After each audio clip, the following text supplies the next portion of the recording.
अधिकांश करीबन 70% से भी ज्यादा 70-80% फील्ड वर्क हमारा ये 22 जनवरी के पहले का है। तो एक कार्यकर्ताओं का मनोबल बढ़ाने के लिए एक टारगेट देने के लिए 370 दिया गया है या एनडीए 400 पार दिया गया है। अब ये हो भी सकता है और ये नहीं भी हो सकता है। अभी भी बिहार का भी पूरा इम्पैक्ट हमने एक त्वरित सर्वे करके उसका एक अंदाजा तो ले लिया, लेकिन जिसे पूरा इम्पैक्ट कहते हैं वो अगर आ गया है तो ये दावा करना गलत होगा। पर भी अभी भी मुझे लगता है कि ये जो बीजेपी से आगे जाएगी या पीछे जाएगी, ये बहुत कुछ इस बात पर निर्भर करेगा कि महाराष्ट्र में क्या होगा और बिहार में क्या होगा। महाराष्ट्र में क्या होगा, क्योंकि महाराष्ट्र में जो डेटा है उसको मैं बता दूं तो मूड ऑफ द नेशन बताता है कि इंडिया अलायंस को आज अगर चुनाव हो जाए तो 26 सीटें मिल सकती हैं, जबकि एनडीए को 22 मिलेंगी। यानी कि ये काफ़ी घाटे का सौदा जो है महाराष्ट्र में हो सकता है। नमस्ते, मैं अविचल दुबे न्यूज़ तक के इस खास कार्यक्रम साप्ताहिक सभा में आप सभी का इस्तकबाल करता हूं।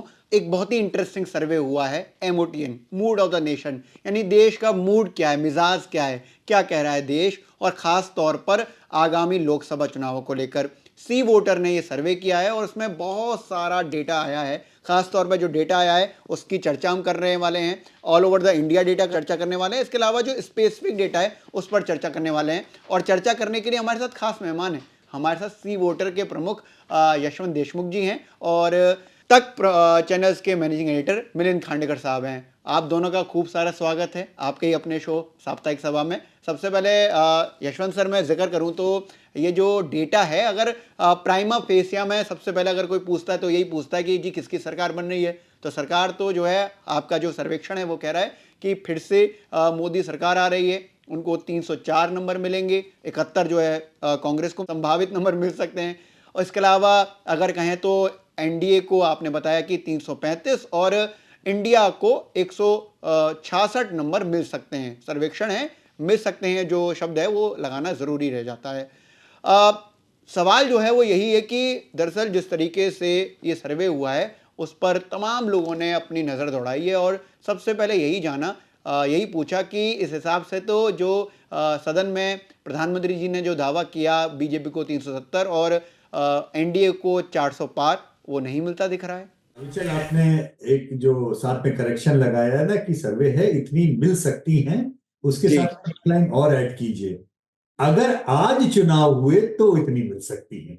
ये आज का आंकड़ा है, ये 3 महीने बाद का आंकड़ा नहीं है। जो ट्रैकर होते हैं वो आज के माहौल क्या है, आज की स्थिति क्या है, ये उसको बयान करते हैं। मुझे भी बहुत सारे लोगों ने बोला कि प्रधानमंत्री ने तो 370 और 400 पार बोला और आप लोगों के नंबर इतने ही हैं। तो उसमें दो चीजें समझने लायक हैं। एक तो ये कि आज की तारीख में 303 और 335 है, जब 370 और 400 पार होने की स्थिति होगी तो हम बता देंगे कि अब आंकड़े इस समय इतने, आज फिलहाल इतने। नंबर एक चीज।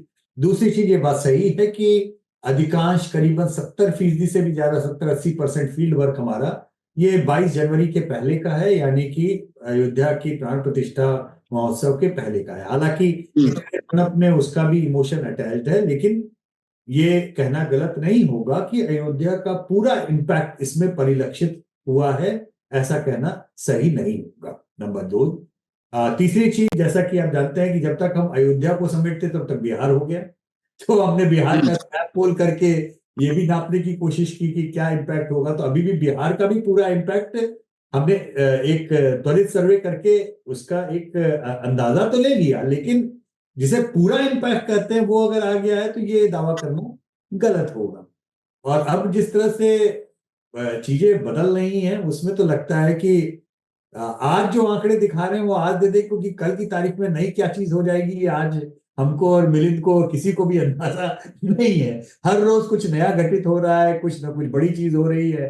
तो ये चुनावी सीजन है, इसको मुझे लगता है अभी से लेकर अगले 3 महीने तक जो भी हम बात करें उसे आज और अभी के हिसाब से बात करें, और नई चीजों का उसमें आकलन जो है वो नया नया करते जाएं। मिलिंद सर, जैसे यशवंत सर ने कहा है कि ये जो डेटा आया है उस वो 22 जनवरी से पहले का आया है और उसके बाद का जो परिरक्षण है वो आगे भी आ सकता है। खासतौर पर उन्होंने राम मंदिर, इसके अलावा जो राज्यों में हो रही तोड़फोड़ है बेसिकली उसको ही इंगित किया। तो क्या ये अगर हम देखें तो ये जो तब्दीली है, क्योंकि 70 से पीछे का हिसाब किताब है। नहीं, देखिए, जो हम पहले भी अभी चल इस बारे में बात कर चुके हैं जी। कि 400 पार या 370 पार। अब 370 क्यों चुना? क्योंकि 370 का जो अनुच्छेद है और बीजेपी और आरएसएस का 370 से एक नाता रहा है, तो इसलिए प्रधानमंत्री ने 370 का आंकड़ा दे दिया था। ठीक है, तो ये तो एक कार्यकर्ताओं का मनोबल बढ़ाने के लिए, एक टारगेट देने के लिए 370 दिया गया है, या एनडीए 400 पार दिया गया है। अब ये हो भी सकता है और ये नहीं भी हो सकता है। जैसे पिछली बार जब राजदीप ने ये बात कहा था कि भाई कर्नाटक में भी नहीं हो पाया, बंगाल में भी नहीं हो पाया, गुजरात में हो गया। तो कहने का मतलब ये है कि ये तो राहुल गांधी ने भी कहा था कि 150 पार हो जाएगा मध्य प्रदेश में। तो ये इस आंकड़े को हम इस तरह से देखें कि बीजेपी के नजर से अगर हम देखें कि हम 6 महीने पहले तक या विधानसभा चुनाव तक ये बात कर रहे थे कि क्या 300 पार बीजेपी जा पाएगी। अब चर्चा ये हो रही कि क्या 400 पार जा पाएगी। तो ये एक मूड में जो बदलाव हुआ है, ये तो बिल्कुल साफ-साफ हमको दिख रहा है। लेकिन पिछली बार भी यशवंत हमने एक आंकड़े पर चर्चा की थी कि 2014 और 2019 में बीजेपी ने 337 सीटें जीती है। मतलब ये आंकड़ा मैंने कोट किया था कि मैंने अलग से वेरीफाई नहीं किया था, लेकिन मैंने जो पढ़ा है उसके आधार पे मैं कह रहा हूँ। तो इस आधार पे हमने ये कहा था कि भाई अगर तीन जो 2014 में जीती है, 2019 में जीती है, अगर वो सारी सीटें वो बीजेपी दोबारा जीत लेती तब भी वो 337 पर पहुंचती है। तो तब भी अगर ये स्थिति होने के बावजूद भी 370 का आंकड़ा थोड़ा तेरह दूर लगता है। लेकिन जो मतलब अंतिम बात मुझे यही कहनी है कि जो यशवंत ने कहा कि ये सर्वे में किंतु परंतु लगा दिया कि 22 जनवरी के पहले हुआ था, या बिहार में उन्होंने एक त्वरित सर्वे करके उसका एक लिया है। पर भी अभी भी मुझे लगता है कि ये जो बीजेपी से आगे जाएगी या पीछे जाएगी, ये बहुत कुछ इस बात पर निर्भर करेगा कि महाराष्ट्र में क्या होगा और बिहार में क्या होगा। तो ये मुझे लगता है कि अविचल इस पर हमको ध्यान देने की जरूरत है। यशवंत सर, जो ज़िक्र है, जो मिलिंद सर ने कहा है कि महाराष्ट्र में क्या होगा, क्योंकि महाराष्ट्र में जो डेटा है उसको मैं बता दूं तो मूड ऑफ द नेशन बताता है कि इंडिया अलायंस को आज अगर चुनाव हो जाए तो 26 सीटें मिल सकती हैं, जबकि एनडीए को 22 मिलेंगी। यानी कि ये काफ़ी घाटे का सौदा जो है महाराष्ट्र में हो सकता है। तो ये जो 2-3 राज्य उनका खास जिक्र मैं कर रहा हूँ, तो महाराष्ट्र पर सबसे पहले मैं यशवंत सर आप पर ही आऊँगा कि ये जो नुकसान है इसकी भरपाई करना मुश्किल होगा। देखिए विचल, 15 अगस्त के अपने एमओटीएन के बाद में जब हम लोग ने कार्यक्रम किया था, उस समय मिलिंद ने मुझसे पूछा था कि कौन से राज्य हैं जो मैं रेड फ्लैग करना चाहूंगा, और मैंने 4 राज्य रेड फ्लैग किए थे: कर्नाटक, बिहार, महाराष्ट्र और बंगाल। और आप उसके बाद में एनडीए का क्रियाकलाप देखिए देखिए उन्होंने किस तरीके से, मैं ये तो नहीं कहूंगा कि हमारी मैगजीन और सर्वे पढ़ के उन्होंने ऐसा किया, लेकिन इस तरीके के काम है। नहीं यशवंत, ये ऐसा बात लोग कह रहे हैं कि जो अशोक चौहान की भी एंट्री होगी तो लोग एग्जैक्टली, यही कह रहे हैं वो कि साहिल ने भी बोला कि पिछली बार हमने सर्वे लाए थे तो वो ये तोड़ा, इस बार सर्वे लाए तो वो तोड़ा। तो जैसे ऐसा लग रहा है कि वो सर्वे के आंकड़ों को काफी ज्यादा गंभीरता से हमारे ले रहे हैं। दिल को खुश रखने के लिए गाली भी एक ख्याल अच्छा है हमारे लिए, लेकिन जितना हमको समझ में आता है कि गंभीर राजनीतिक आकलन के हिसाब से सबसे ज्यादा लो हैंगिंग फ्रूट उनके लिए कर्नाटक था, क्योंकि उसमें उन्हें केवल जेडीएस को साथ में लाना था और 10% सीधा सीधा वो कलिगा वोट एक साथ आकर के उन्होंने कर्नाटक को एकदम से सील बंद करके कोने कर दिया। अब वो 2-4 सीट ऊपर नीचे कांग्रेस जीत जाए उसमें बात अलग है, लेकिन जो असेंबली इलेक्शन के बाद में जिस तरीके के बड़े नुकसान की उम्मीद थी, वो अब कर्नाटक में ब्लीडिंग नहीं। फिर उसके बाद में जब तक आपका महाराष्ट्र में उन्होंने 2 छोटे छोटे ऑपरेशन मारे, और उस ऑपरेशन की हीलिंग प्रोसेस को जब तक करते तब तक बिहार का एक मेगा ऑपरेशन मार दिया। अब बिहार का जो मेगा ऑपरेशन किया उन्होंने, उसमें स्वाभाविक सी बात है कि बिहार में अरिथमेटिक ही चल रहा है केमिस्ट्री से ज्यादा। ये हमको बिहार की पॉलिटिक्स में साफ दिखाई दिया है। महाराष्ट्र में अरिथमेटिक और केमिस्ट्री पे अभी हम आएंगे, लेकिन बिहार में केमिस्ट्री पे ज्यादा भारी अरिथमेटिक है। वो शायद इसलिए क्योंकि नीतीश कुमार जी का जो सपोर्ट बेस है वो दरअसल एग्नोस्टिक सपोर्ट बेस है। एग्नोस्टिक से कहने का मतलब ये है आरजेडी के सपोर्ट बेस और बीजेपी के सपोर्ट बेस, वो दोनों के साथ में सब्जी में आलू की तरह चल जाता है किसी भी तरह। इसलिए वो 8-10% का उनका बेस, जब वो बीजेपी के साथ में रहते हैं तो बीजेपी स्वीप कर जाती है, जब आरजेडी के साथ में रहते हैं तो आरजेडी स्वीप कर जाती है। ये पिछले 10 साल में हमने 4 बार देख लिया। स्वाभाविक सी बात है। ऐसी स्थिति में बिहार एकदम से पलटी मारा है, कोई इसमें गुरेज नहीं, लेकिन आंकड़ों में हमको ये भी पता लग रहा है कि नीतीश कुमार की ब्रांड इक्विटी वहां पे काफी कम हुई है, और जो स्ट्राइक रेट भाजपा के टिकट का होगा वो स्ट्राइक रेट जेडीयू के टिकट का नहीं होगा। इसलिए जेडीयू वर्सेस आरजेडी की लड़ाई वाली जगहों पे आरजेडी को सीधा फायदा होने की उम्मीद है। अब ये बात अभी हम इसलिए कह रहे हैं क्योंकि हमको ये भी नहीं पता कि कौन कितनी सीट पे लड़ेगा। हमने जो आकलन किया वो 17-17 और 6 की आकलन पे किया, जो पिछली बार इन लोग ने सीटें बांटी थी। लेकिन सूत्र अब ये बता रहे हैं मिलिंद की बीजेपी 17 सीट कतई नहीं छोड़ेगी जेडीयू के लिए, क्योंकि उनको भी ये पता है जेडीयू की स्ट्राइक रेट वो नहीं आएगी। तो बीजेपी ज्यादा सीटों पे लड़ेगी, लेकिन वो 17 से बढ़कर 20 होंगी या 25 होंगी हमें नहीं पता। एक एक वो हिस्सा। लेकिन बिहार उन्होंने रिपेयर कर लिया, कर्नाटक पहले वो हथौड़ा मारा, बिहार का हथौड़ा मारा। अब आप आ जाइए महाराष्ट्र पे, जिसके बारे में आपने बात की, और बंगाल हम सबसे अंत में छोड़ेंगे, क्योंकि बंगाल मेरे हिसाब से मिलिंद इस चुनाव का मदर ऑफ ऑल बैटल्स होने वाला है। लेकिन बंगाल अभी छोड़ दीजिए, अभी हम केवल आते हैं अपने महाराष्ट्र में। महाराष्ट्र की एरिथमेटिक और केमिस्ट्री, ये देखिए, ये दोनों अलग अलग चीजें हैं। और अभी हम केमिस्ट्री इसलिए नहीं टच कर रहे हैं क्योंकि एरिथमेटिक में हम केवल ये पूछ रहे हैं आज चुनाव हुए तो आप किस पार्टी या किस नेता को अपना वोट देंगे, किसको। तो उसमें हम 6 पार्टियों का आज की तारीख में आकलन कर रहे हैं इंडिविजुअल। कांग्रेस, बीजेपी, ऑफिशियल सेना, ऑफिशियल एनसीपी, और अनऑफिशियल सेना और अनऑफिशियल एनसीपी। और जब ये 6 पार्टियों का हमारे पास में आंकड़े आते हैं, तब उसमें हम अलायंस के हिसाब से उनको जोड़ करके ये अंदाजा निकालते हैं। इसमें कॉन्ट्राडिक्शन है, ये फॉल्टी मेथड है। हमारे पास में कोई उपाय भी नहीं। सच्चाई ये है कि इसके अलावा हमारे पास में कोई उपाय नहीं। लेकिन फॉल्टी क्यों है, वो मेरी जो जो अनुभव मेरा आप कह लें या राजनीतिक समझ कह लें, मुझे ऐसा लगता है कि कॉन्ट्राडिक्शंस बहुत सारे हैं। जैसे मैं अभी तक इस बात को नहीं समझ पा रहा हूं राजनीतिक रूप से कि बाल ठाकरे साहब को पूज्य मानने वाले, उद्धव ठाकरे को नेता मानने वाले शिव सैनिक, वो नरेंद्र मोदी को हराने के लिए कांग्रेस के कैंडिडेट या एनसीपी के कैंडिडेट को कैसे वोट देंगे, ये मेरी समझ के परे। असेंबली में उद्धव ठाकरे के साथ में उनकी सहानुभूति होगी, मैं उससे इनकार नहीं कर रहा हूं। लोकसभा में मुझे नहीं समझ। उसी तरीके से ठीक बीजेपी के कोर वोटर जिनकी राजनीति एंटी कांग्रेस और एंटी एनसीपी पे रही है, वो अजीत पवार के कैंडिडेट को वोट कैसे देंगे, ये भी मेरी समझ के परे। हो सकता है कि वो कड़वा घूंट पी करके कहे कि नरेंद्र मोदी के नाम पे चलो, ये भी सही।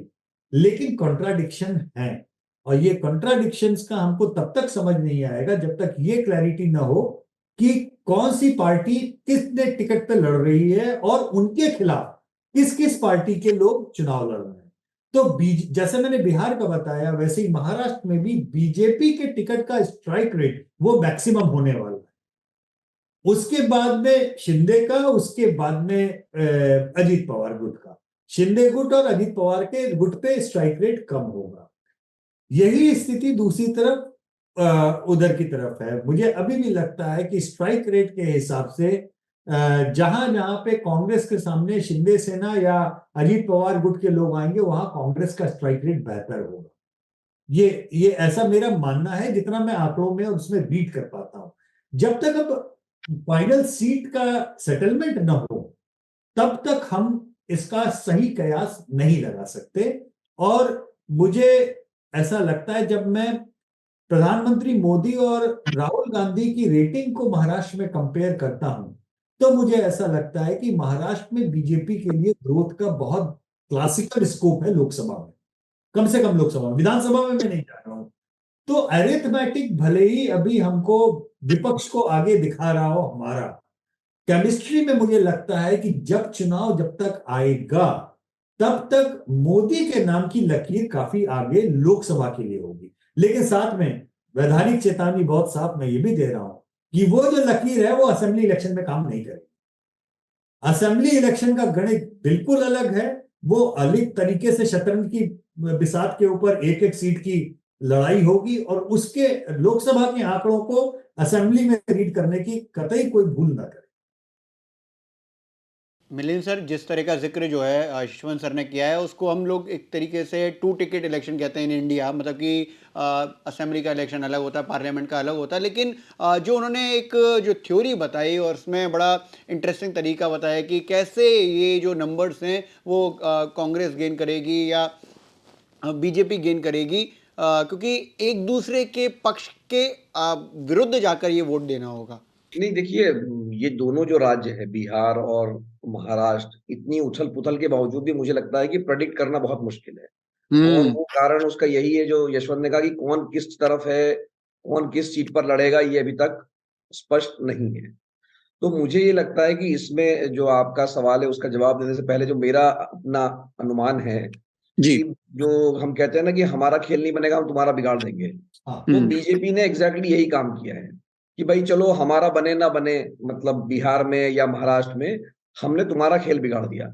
और तुम्हारा खेल जब बिगड़ा है तो उससे एक तरह से आपके तंबू में खलबली मच गई है। जब नीतीश कुमार छोड़ के चले गए तो आपने नीतीश कुमार का भले ही स्ट्राइक रेट कम होगा, लेकिन एक मैसेज ये दे दिया कि भई ये सब एकता-वेकता की बात बेकार है, ये लोग जो है हमारे से मुकाबला नहीं कर सकते, या एक मतलब जिसको बोलते हैं कि साइकोलॉजिकल वॉरफेयर में एक एडवांटेज मिल गया। या हम्म। मान लीजिए आपने, अगर अब यशवंत महाराज की जब बात कर रहे हैं, तो ये 15 अगस्त का भी सर्वे लगभग यही बात कह रहा था, या पिछले 1.5 साल से भी जितने यशवंत महाराज को सर्वे हुए हैं, वो लगातार इंडिया गठबंधन या यूपीए या महाविकास अघाड़ी, आप जो भी नाम देना चाहें उसको, यानी विपक्ष को वहाँ एडवांटेज दिखा रहे हैं।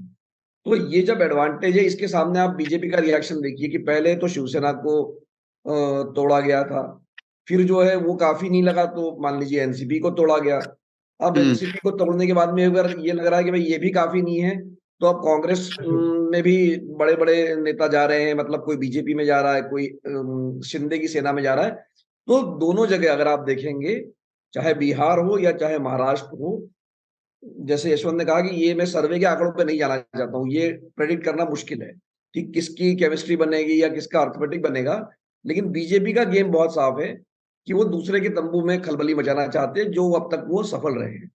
अब इस पर, इस जो खलबली या ये जो तौर तरीके हैं, इस पर जनता कैसे रिएक्ट करेगी, ये मुझे नहीं मालूम है कि इसका क्या जवाब है। इसके लिए मुझे लगता है कि अभी हमको चुनाव के और नज़दीक जाने का इंतज़ार करना चाहिए। लेकिन ये बात ज़रूर है कि जो लोकसभा चुनाव होंगे, वहाँ पर बीजेपी को या नरेंद्र मोदी के चेहरे की वजह से उनको एक एडवांटेज रहेगा वर्सेस विपक्ष की। तो ये बात तो हमने पूरे देश भर में देखी, जो 2 टिकट इलेक्शन की बात हुई है।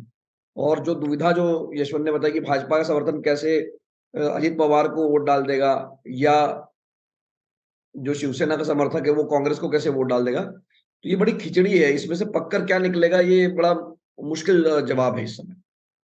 बड़ी खिचड़ी है वाकई, जैसे कि बड़ा जो चेहरा है वो इसमें गेन कर जाएगा, बाकी चेहरों में किस तरीके से चीज़ें होंगी वो देखना होगा। लेकिन अगर हम बिहार की बात करते हैं यशवंत सर, बिहार में जो आपका डेटा है वो बताता है कि 40 सीटें हैं, उसमें से पिछली बार 39 जो हैं एनडीए ने जीती थी, लेकिन इस बार जो है वो 32 हो सकती हैं, और जो 8 सीटें हैं वो इंडिया अलायंस के पास आ सकती हैं। ऐसे में तो बहुत नुकसान नहीं है, लेकिन नुकसान तो दिखा रहा है सर्वे। ये सर्वेक्षण जो है और नुकसान की तरफ, एनडीए के नुकसान की तरफ और इंडिया अलायंस के फायदे की तरफ। अभी 22 जनवरी को जो आंकड़ा था वो उलट था। अच्छा। हाँ।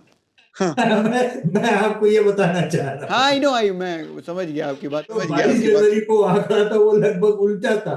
जो नहीं तो नीतीश यशवंत, कुमार अगर के ये जो, आने मैं 1 मिनट रुकना चाहूँगा आपको यशवंत, कि अगर ये जो हाँ। 22 जनवरी का आंकड़ा उल्टा था मान लीजिए, तो इसका मतलब अगर ये जो बड़ा ऑपरेशन जिसका आपने ज़िक्र नहीं किया, तब तो बीजेपी को मेजॉरिटी के भी लाले पड़ सकते थे, या मतलब एक उसके और करीब-करीब। दिक्कत हो जाती। देखिए बुलेट मतलब 8 सीट का तो नहीं था, लेकिन हाँ मुझे लगता है कि वो आंकड़ा केवल 16-17 सीट पे जाकर के अटक रहा था। और स्वाभाविक सी बात है कि 15 मतलब अगर आप ऐसे देखें तो 32 मतलब 15 सीट का करीब करीब सीधा सीधा इम्पैक्ट जेडीयू के आने से उस चीज का पड़ रहा है। तो ये दरअसल क्या है कि लोग मेगा पिक्चर देखते हैं, और मेगा पिक्चर देखने में इंडिया अलायंस छोटे छोटे छोटे छोटे उसके हिसाब से जो बड़ा बनाया गया, और ये बोला गया कि बीजेपी का अकेला चलो रे वर्सेस हमारा अलायंस है। सच्चाई क्या है कि छोटे अलायंस की भूमिका को जितनी बखूबी से बीजेपी ने पकड़ा है वो विपक्ष पकड़ ही नहीं पा रहा है। उनके ईगो अभी तक इसमें अटके हैं कि आम आदमी पार्टी दिल्ली में 1 सीट छोड़ रही है और पंजाब कह रही है हम अलग लड़ेंगे, और ममता बनर्जी कह रही है हम तो 2 सीट छोड़ेंगे अदरवाइज हम अकेले लड़ेंगे। तो ये जो है, अब बीजेपी का देखिए, बीजेपी सच्चाई ये है, अगर आप बोले कि क्या बीजेपी को वास्तव में छोटी छोटी पार्टी या आरएलडी की आवश्यकता थी क्या उत्तर प्रदेश में? अब आरएलडी, हमारा आरएलडी के पहले का आंकड़ा 72 सीट का अनुमान है। सही बात है। तो कोई बोले 80 में से बीजेपी 72 जीत रही है तो आरएलडी की जरूरत क्या है? ठीक है ना, 2 सीट 72 में से अपना दल की है। आपको क्या लगता है अपना दल को हटा दे तो 2 सीट बीजेपी वो जीत नहीं सकती? लेकिन बावजूद इसके ये छोटे छोटे कास्ट एरिथमेटिक के अलायंसेस आप बिहार में देखिए, चाहे वो जीतन राम मांझी की हम हो या वीआईपी पार्टी हो, जो ये कास्ट, उन्होंने चिराग पासवान और उनके चाचा का दोनों का ग्रुप हैंडल कर रखा है ना। तो वो केवल हनुमान जी ही नहीं, बाली और सुग्रीव भी उनके साथ नहीं राम सेना के अंदर। तो ये जो हैंडलिंग है ये बहुत, मेरा मानना है कि हाईली पॉलिटिकली इवॉल्व माइंड की हैंडलिंग, मैं ये मानता हूं स्ट्रेटेजी से। और उस हैंडलिंग में जो छोटे से छोटी जगह भी उन्हें जरूरत है या जरूरी है वो करने से गुरेज नहीं करना है। अब एक छोटी सी चीज बताइए जी, नीतीश कुमार ने क्या क्या नहीं बोला नरेंद्र मोदी और अमित शाह को लेकर और भाजपा और संघों को लेकर, क्या क्या नहीं बोला। लेकिन बावजूद उसके जैसे ही पहला मौका लगा उन्होंने वो सारी चीजें कोने करके नीतीश कुमार की वापसी का दरवाजा फटाक से खोल दिया। क्या क्या नहीं कहा नीतीश कुमार। तो ये प्रैग्मेटिक, अब आप बोलिए कि मूंछ किसकी ऊंची होनी चाहिए, अहंकार किसका ऊंचा होना चाहिए। क्या 2014 और 2019 में देखिए प्रधानमंत्री नरेंद्र मोदी को चुनाव जीतने के लिए क्या किसी की आवश्यकता है अपनी पॉपुलैरिटी के सिवाय? अगर कोई बोले कि मेरे कारण प्रधानमंत्री नरेंद्र मोदी जीत गए तो मुझे लगता है उससे ज्यादा बेईमानी की कोई बात नहीं। सही बात। क्योंकि आज भारत में हमारे इंदिरा जी के बाद में सबसे बड़े वोट कैचर अगर नेशनल लेवल पे कोई है तो प्रधानमंत्री नरेंद्र मोदी। लेकिन इतने बड़े वोट कैचर की पार्टी भी अपने ईगो को ताक पे रखकर राजनीतिक समझौते करने में 1 सेकंड की भी देरी नहीं लगाती। ये जो फ्लेक्सिबिलिटी है, ये जो एडॉप्टेबिलिटी है और सही समय पे सही चोट करने का जो मादा है, ये न केवल जीत की भूख को दिखाता है बल्कि एक एक्टिव पॉलिटिकल माइंड को दिखाता है। और एक्टिव पॉलिटिकल माइंड जिसके अंदर इतना मादा हो कि वो अपने किए हुए निर्णय, जैसे नीतीश कुमार को वापस लाना, आपको क्या लगता है कि बिहार भाजपा के सब लोगों को बड़ा अच्छा लगा हो? जो बिहार भाजपा के नेता भी तो 24/7 एंटी नीतीश मोड पे चल रहे थे, कार्यकर्ताओं के लेवल से लेकर नीचे से ऊपर तक। लेकिन उनको इस बात का यकीन है कि हम निर्णय भी लेंगे और अपने संगठन और अपने कार्यकर्ताओं के साथ में उस निर्णय को लेकर के हम आगे भी बढ़ जाएंगे। ये गंभीर तरीके से पॉलिटिक्स करने की जो कवायद है, जिसे हम लोग जब आपस में बात करते हैं तो अक्सर हम लोग कहते हैं ना कि ये लोग 24/7 पॉलिटिशियन। ये अंतर पड़ गया है कि अब विपक्ष जो कि खासतौर पे कांग्रेस, वो पार्ट टाइम पॉलिटिशियन की तरह दिखाई देने लगी और ये लोग 24/7 पॉलिटिशियन की तरह दिखते। इनका मुकाबला केवल वही कर सकता है जो 24/7 की पॉलिटिक्स कर रहा हो। इसीलिए आपको ममता बनर्जी मुकाबले में दिखती हैं, अरविंद केजरीवाल न्यूसन में दिखते हैं, स्टालिन, जितने भी क्षेत्रीय दल हैं, तेजस्वी यादव दिखते हैं, हेमंत सोरेन दिखते हैं, अखिलेश, जो स्थानीय लेवल पे 24/7 की पॉलिटिक्स कर रहा है वो मुकाबले में खड़ा है। कांग्रेस नहीं खड़ी। भाजपा की जीत विपक्ष के नेताओं की हार नहीं है। हम लोग ये बात कई बार पिछले भी कार्यक्रम में मिल कर चुके हैं, क्योंकि विपक्ष के रीजनल नेता हैं, वो तो अपनी भूमिका निभा रहे हैं ना। स्टालिन तो 39 आउट ऑफ 39 लेके आ रहा है। स्टालिन उससे ज्यादा क्या करेगा? तेजस्वी यादव अकेले दम पे भी आज 8-10 सीट ला रहे हैं, इससे ज्यादा क्या कर लेगा? ममता बनर्जी ज्यादा सीट ला रही है, इससे ज्यादा क्या करेंगे? बीजेपी कोई सरकार में इसलिए नहीं है कि ये विपक्षी पार्टियां फेल हो रही हैं। बीजेपी सरकार दोबारा बनाने की स्थिति में इसलिए आ रही है क्योंकि कांग्रेस फेल हो रही है, कांग्रेस की लीडरशिप फेल हो रही है। जब तक ये चीज नहीं सुधरेगी तब तक भाजपा को कोई आसन्न संकट फिलहाल होता हुआ दिख नहीं रहा। और इस एमओटीएन में एक बात बहुत क्लियर अभी चल आ रही है, वो ये कि बीजेपी का वोट शेयर बढ़ रहा है। ये छोटी बात नहीं है। 10 साल की एंटी इनकम्बेंसी झेलने के बाद में किसी पार्टी का वोट शेयर 14 के मुकाबले 19 से बढ़े और 19 के मुकाबले 24 में बढ़े, ये साधारण बात नहीं है। और ज्यादा वोट शेयर बढ़ने का मतलब ये है कि वो सीटें ज्यादा बड़ी मार्जिन में जीतने वाले हैं, खासतौर पे उन बाइपोलर सीट्स को जहां पे उनका मुकाबला सीधे सीधे कांग्रेस से। जी, मिलिंद सर, जिस तरह से यशवंत सर ने बिहार को एलोबरेट किया कि खास तौर पर ये हमें समझना चाहिए कि वो अपने ईगो को ताक पर रखकर एक सेकंड भी नहीं लगाते और अलायंस कर लेते हैं, क्योंकि उनको ये लगता है कि सीधे सीधे एक तो फायदा इस बात का भी है कि डेंट जो है वो सीधे इंडिया अलायंस में होता है। जो मैंने पढ़ा है अविचल, बात ये है कि देखिए ऐसा नहीं है कि बीजेपी को कहीं ये डर था कि वो बहुमत से दूर रह जाएगी या उसको सरकार नहीं बना पाएगी। लेकिन जैसे यशवंत ने कहा कि कर्नाटक उनके लिए एक सिरदर्द था, तो उन्होंने ठीक करने की कोशिश की है। बिहार का जैसे यशवंत खुद ही बता रहे हैं कि भाई अगर यह आंकड़ा 18 भी होता, मतलब 10 सीटें और होती, और महाराष्ट्र का आंकड़ा अगर हमने वैसे का वैसे ही मान लिया, तो अगर आप ये देखिए कि पिछले बार के मुकाबले इनको अभी के हिसाब से 27 सीटों का नुकसान है। मतलब जब जो ताजा अभी एमओटीएन आया है, और नीतीश कुमार अगर उधर होते तो वो 37 से 40 सीटों का नुकसान हो जाता। बिल्कुल। तो कुल मिला के कोई भी रिस्क वो लेना नहीं चाहते। आरएलडी को भी ले आओ, अशोक चव्हाण को भी ले आओ, और लोग भी शायद वहां से आ जाएंगे, तो कोई रिस्क लेने की बात नहीं है। लेकिन बिहार की बात, वो जो यशवंत ने कहा कि 22 तारीख को वो कुछ और दिख रहा था और बाद में कुछ और दिखा, तो ये भी बात समझिए कि अगर ये बिहार में ये खेला नहीं होता, तो बीजेपी को जो है 300 के अंदर भी रोका जा सकता था। तो जो इंडिया अलायंस का आइडिया था, उसमें कोई मतलब कमी नहीं है अगर आप आइडिया के तौर पे देखें। लेकिन उसको मैनेज करने की जो जिम्मेदारी थी वो कांग्रेस को थी, चाहे नीतीश कुमार हो या चाहे और लोग हो, जो नहीं किया। इसका नतीजा ये दिख रहा है कि साइकोलॉजिकली और मैदान में दोनों जगह बीजेपी को एक एडवांटेज मिला हुआ। तो साइकोलॉजिकल और एक तरह से जो ग्राउंड है उस पर जो है बीजेपी को एडवांटेज अभी मिला हुआ है, जो एमओटीएन का सर्वे बताता है। और हमने जिस तरीके से इसमें चर्चा करी, उसमें मैंने को दो चीज़ें खास तौर पर जाननी थी, और वो दो राज्य ही जिसको रेड फ्लैग किया हुआ था यशवंत सर ने, उस पर हमने समझाइश को बढ़ाया है। यशवंत सर, आप कुछ कहना चाह रहे हैं शायद? मैं मिलिंद की बात को ही आगे बढ़ाना चाहता था कि इंडिया अलायंस के आइडिया में कोई बुराई नहीं थी, इम्प्लीमेंटेशन में कमी थी। और वो इम्प्लीमेंटेशन की जिम्मेदारी कांग्रेस के ऊपर थी, क्योंकि कई सारे ऐसे सेल्फ गोल लगे। नीतीश कुमार को कन्वीनर घोषित करने में क्या जाता था?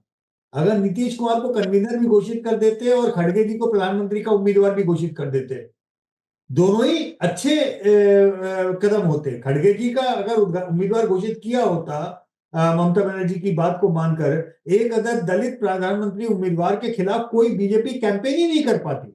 आप बात समझिए। लेकिन आप नीतीश कुमार तो बेचारे फिर भी दूसरी पार्टी के, वो अपनी पार्टी को भी घोषित करने को तैयार ही नहीं है पहले फर्स्ट फैमिली के आगे। तो वो एडॉप्टेबिलिटी नहीं है, वो एडॉप्टेबिलिटी नहीं है, वो सोच नहीं है। आप अपने अब 11 सीटें, अगर मैं गलत नहीं हूं तो अखिलेश ने छोड़ी है, जिसके ऊपर कांग्रेस के लीडरशिप मुंह बना रही है। हमको दुख है।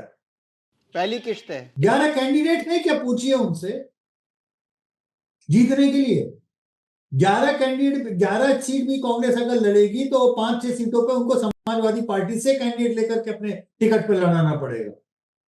तो किस बात के लिए? जहां पे आप है छोटे, वहां छोटे हैं। आपका काम 1-on-1 लड़ाई को मजबूत करने का था, उसके लिए आपको बड़ा दिल दिखाना था। जहां तक वेस्ट बंगाल में ममता बनर्जी अगर 2 सीट बोल रही थी, आप 4 सीट करके मामला वो कर सकते थे, बात कर सकते थे, लेकिन आपने नहीं किया। अब कल मुझे एक जगह से जानकारी मिली, तो मैं गलत भी हो सकता हूं वैसे, लेकिन जिन्होंने जानकारी दी बहुत ही सीनियर व्यक्ति हैं। उन्होंने ये कहा कि ये जो, और कांग्रेस ही है बाय द वे, मतलब ये कोई दूसरे भी नहीं, उन्होंने ये बताया कि ये जो यात्रा आनी थी बंगाल में, ममता बनर्जी ने बोला कि हमको सूचना ही नहीं दी, हमको पुलिस अरेंजमेंट है उसके लिए यात्रा ने। तो ये हुआ कि नहीं नहीं, ऐसा कैसे हो सकता है कि राहुल गांधी की यात्रा हो और इतनी बड़ी चीज की सूचना भी ना हो। पता लगा कि ये बात सही थी, क्योंकि उन्होंने पुलिस स्रोतों से पता करके बताया कि सच में सूचना नहीं दी गई थी। अब आप बताइए, कैन यू इमेजिन कि आप यात्रा प्लान कर रहे हैं अपने सहयोगी स्टेट में, जहां आपकी सहयोगी मुख्यमंत्री है, आप उन्हें यात्रा का फाइनल प्रोग्राम भी नहीं दे पा रहे, और आपकी यात्रा घुसने से पहले उसने ऐलान भी कर दिया कि हम तो अकेले लड़ेंगे। और आप कह रहे हैं कि नहीं नहीं हमारे संबंध बड़े अच्छे हैं, हम बात करेंगे। पॉलिटिकल मैनेजमेंट का मैसिव फेलियर है, मुझे ऐसा लगता है। और ये तब है जबकि क्लियर कट एडवांटेज बीजेपी को दिखता है हर चीज में। जिसे कहते हैं ना कि बहुत कांटे की लड़ाई थी मिलिंद, और कांटे की लड़ाई में पॉलिटिकल मैनेजमेंट जरा सा हिल गया इसलिए चूक गया, ऐसा नहीं है। ये कोई 19-20 की लड़ाई भी नहीं है टू स्टार्ट विद, ये 10 और 20 की लड़ाई है। और 10 और 20 की लड़ाई में आपने रही सही कसर जो पॉलिटिकल मैनेजमेंट से हो सकती थी उसको भी आप करने में चूक रहे हैं। तो ऐसे में अगर वोटर, जो कंफ्यूज्ड वोटर है, अगर ऐसी छितराई हुई राजनीति में नोन फेस की ओर ग्रेविटेट करता है, नोन ऑप्शन की ओर ग्रेविटेट करता है, तो इसके लिए कम से कम दो लोगों को आप दोष नहीं दे सकते। एक तो आप किसी भी कीमत पे मतदाता को दोषी नहीं ठहरा सकते क्योंकि ये रायता आपका स्वयं का फैलाया हुआ है। दूसरा, मीडिया और सर्वे को दोष देना तो और भी ज्यादा मूर्खतापूर्ण बात है, क्योंकि हमने सुना, अब हम ही लोगों के वरिष्ठ सहयोगी है, उन्होंने बकायदा पूरा 5 पॉइंटर निकाल के दिया कि एक सहयोगी वरिष्ठ हमारे पुराने हैं, उन्होंने कहा कि लोगों को टीवी चैनल देखना बंद कर देना चाहिए, न्यूज देखनी बंद करनी चाहिए। अब दूसरे सहयोगी वरिष्ठ हैं जो पहले हमारा ही काम करते थे, अब नेता बन गए हैं, उन्होंने कहा कि लोगों को सर्वे देखना बंद कर देना चाहिए। अब बताइए, लोग चैनल नहीं देखे, लोग सर्वे नहीं देखे, और इतना करने से जो है कांग्रेस जीत जाएगी। ये जो बचकानेपन की। नहीं, पर युवान यशवंत, जो पिछली बार आरोप लगाया हमारे ही कार्यक्रम में योगेंद्र यादव जी ने कि ये डिस्क्लोजर नहीं किया गया कि फोन से सर्वे किया गया था। ये मैं आप बता रहा हूँ, क्योंकि आप बात कर रहे हैं, मैं नाम लेके बता रहा हूँ कि ये बहुत ही हास्यास्पद उनकी प्रतिक्रिया है, क्योंकि 2009 के बाद से सारे एमओटीएन फोन टेलीफोनिक सर्वे से होते हैं और मेथोडोलॉजी में हम साफ साफ बड़ा बड़ा लिखते हैं। नंबर एक चीज। नंबर दूसरी चीज, योगेंद्र जी अर्ध सत्य बोल रहे हैं। वो अश्वत्थामा हतोहता, नरोवा कुंजरोवा धीमे से बोलते हैं। वो ये नहीं बता रहे हैं कि टेलीफोनिक सर्वे दुनिया के सबसे अच्छे गोल्डन क्वालिटी सर्वे माने जाते हैं। वो ये नहीं बता रहे हैं कि जिन लोगों के पास में सर्वे कम आ रहा है, जिनका रिप्रेजेंटेटिव कम आता है, उनको वेट अप करके उनकी भरपाई की जाती है, उनको प्रॉपर रिप्रेजेंटेटिव बनाया जाता है, और रिप्रेजेंटेटिव सैंपल के ऊपर ही वो आगे आती है बात। तीसरी चीज वो ये नहीं बता रहे हैं मिलिंद, 2014 में टेलीफोन सर्वे पे जो हमारा आकलन आया वही आया, 2019 में जो आया वही आया। इनफैक्ट उल्टा ही होता है। कम से कम मुझसे, यानी यशवंत देशमुख या सी वोटर के आकलन में कोई अगर दोष निकालेगा, किसी को नाराजगी होनी चाहिए, तो दरअसल वो भाजपा को होनी चाहिए। क्योंकि ट्रेंड लाइन में हम देखते हैं कि हम जितनी सीटें बीजेपी के लिए बोलते हैं, बीजेपी को उससे ज्यादा आती हैं, और जितनी हम कांग्रेस के लिए बोलते हैं, कांग्रेस उससे कम ही सीट लेके आती है। तो ये एक, अब वो चूंकि राजनेता हो गए हैं, इसलिए वो नरोवा कुंजरोवा उनको अब उनके उनके नेता धर्म का के अंदर अब वो आता है, सिफोलॉजी धर्म में नहीं आता। अगर वो सिफोलॉजिस्ट धर्म का निर्वहन कर रहे होते तो वो बोलते कि ये गोल्ड स्टैंडर्ड सैंपलिंग है, बहुत अच्छा स्ट्रेटिफाइड सैंपलिंग है, ये आज की स्थिति को दर्शा रहा है, हमसे चूक, हमसे गलतियां हुई हैं, लेकिन यहां से आगे रास्ता निकालना है। वो ये नहीं बोलते जनता को कि आप शुक्र बन जाइए, आप चैनल मत देखिए, आप सर्वे मत देखिए और हम जीत जाएंगे। तो मैं अब उनको अपना वरिष्ठ जरूर मानता हूं पुराने उसमें उसके नाते, लेकिन मुझे अब लगता है कि मुझे अगर उनकी बातों का जवाब देना है या बात करना है, तो मैं जैसे बाकी कांग्रेस के नेताओं की बात का जवाब देता हूं, मुझे अब उनकी बातों का जवाब एक सिफोलॉजिस्ट के बजाय शायद एक उनको कांग्रेस नेता के तौर पर देखकर तब उनकी बातों को लेना चाहिए। ऐसा मुझे कभी कभी लगता है, हालांकि मन नहीं मानता, क्योंकि साथ में जब बहुत सारा काम किया हुआ है उनके साथ में, भले शांत मृदु वैसे व्यक्ति हैं, तो लगता है कि नहीं, अभी भी सुन लो, कोई बात अच्छी कुछ बोले होंगे या हमारे सीखने लायक कुछ बात होगी। तो कोई डिस्क्लोजर में कोई कमी नहीं है मिलिंद। कंप्लीट ट्रांसपेरेंसी के साथ में हमारे एमओटीएन की पूरी मेथोडोलॉजी हम आधा पेज छापते हैं। बाय द वे, अपने दर्शकों को हम ये भी बता दें, प्रेस काउंसिल ऑफ इंडिया की मिलिंद जो गाइडलाइन है सर्वे छापने के लिए, एकमात्र जो संस्था है जो उन गाइडलाइंस का पूरा पालन करती है, वो इंडिया टुडे है। क्योंकि उन गाइडलाइंस का पालन करते हुए जितना डिस्क्लोजर देना चाहिए वो हम देते हैं, और आधा पेज इंडिया टुडे छापता है वो उस पूरे डिस्क्लोजर को, और कोई दूसरा सर्वे छापने वाला, सर्वे दिखाने वाला कोई भी उतना नहीं देता। टीवी में हम लोग एबीपी में हमने ये परंपरा शुरू की थी, हम पहले डिस्क्लोजर देते, वहां पे अभी भी वो परंपरा कायम है टीवी में। तो ये कहना कि डिस्क्लोजर नहीं है, ये अनुचित है, अर्ध सत्य है। ये नरोवा कुंजरोवा वाली उनकी राजनीति है। ठीक है, अब वो नेता है इसलिए उनको राजनीति मुबारक, लेकिन जहां तक सर्वे है, सर्वे का आकलन है, उसमें जो कम बेसी जो भी होता है, हम अपनी ओर से बता रहे हैं ना, महाराष्ट्र में आगे हैं, वही अपनी ओर से बता रहे हैं, बंगाल में आगे, सारी चीजें बता रहे हैं। ऐसा तो है नहीं कि नहीं बता रहे हैं। जहां लेकिन बीजेपी वो बात सही है वो भी यशवंत बता आपकी रहे कि हैं। वो नहीं हो सकता कि भाई ऑल इंडिया सर्वे गलत है क्योंकि बीजेपी जीत रही है और महाराष्ट्र का सर्वे सही है क्योंकि इंडिया जीत रही है। अब ये क्या मान लेना उचित होगा? उनको महाराष्ट्र के आंकड़े हमारे सही लग रहे हैं क्योंकि वहां पे हम विपक्ष को आगे दिखा रहे हैं, उनको बंगाल के आंकड़े सही लग रहे हैं क्योंकि ममता बनर्जी वहां आगे है, लेकिन उनको अब बिहार का आंकड़ा हमारा गलत लग रहा है क्योंकि अब नीतीश कुमार के जाने से रातों रात चीजें नहीं पलट जाएंगी। अरे भाई साहब, पलट गई तो मैं क्या करूं? ये आप स्वयं सोचिए कि पलटी कि नहीं पलटी। तो खैर, अब चूंकि चूंकि एक राजनेता के धर्म के नाते उनकी वो प्रतिक्रिया मेरी शायद अब मैं उस प्रतिक्रिया को बहुत अच्छे से लेता हूं मिलिंद, क्योंकि मैं अभी तक उनकी प्रतिक्रियाओं को एक अपने अपने वरिष्ठ सिफोलॉजिस्ट की तरह लेता था, तो मुझे थोड़ी सी एक वो होती थी अंदर से उद्वेलना कि ऐसा कैसे बोल दिया योगेंद्र जी ने। लेकिन अब मुझे नहीं उस तरह से हो रहा है, क्योंकि मुझे तुरंत समझ में आ गया कि मेरी ये अपेक्षा गलत है। योगेंद्र जी अब नेता है, तो नेता होने के नाते उनका जो बोलना है वो अपने धर्म का निर्वहन कर रहे हैं, उस नेता धर्म का, और मुझे अपने धर्म का, पत्रकार धर्म का निर्वहन करना चाहिए। तो ये जो पुराना जो आकलन है वो भी जिस तरीके से होता है वैसे ही इस बार जो आकलन हुआ है उसी तरीके से हुआ है। तो ये जो MOTN का सर्वे है जिसकी चर्चा बहुत ज़्यादा है और आगे भी चर्चा होगी, हम साप्ताहिक सभा में भी लगातार चर्चा करते हैं कि जिस तरीके से इस हर सप्ताह को कि कुछ ना कुछ अपडेट होता है, बदलती तस्वीर आती है, लेकिन एक मोटी तस्वीर ये समझ में आई कि जो इंडिया अलायंस में जो गड़बड़ियाँ हो रही हैं उसकी एक बड़ी वजह जो है कांग्रेस पार्टी है। इसको समझना चाहिए और दर्शक भी इसको जान रहे हैं। अगली साप्ताहिक सभा में आपसे एक नए विषय पर चर्चा करेंगे।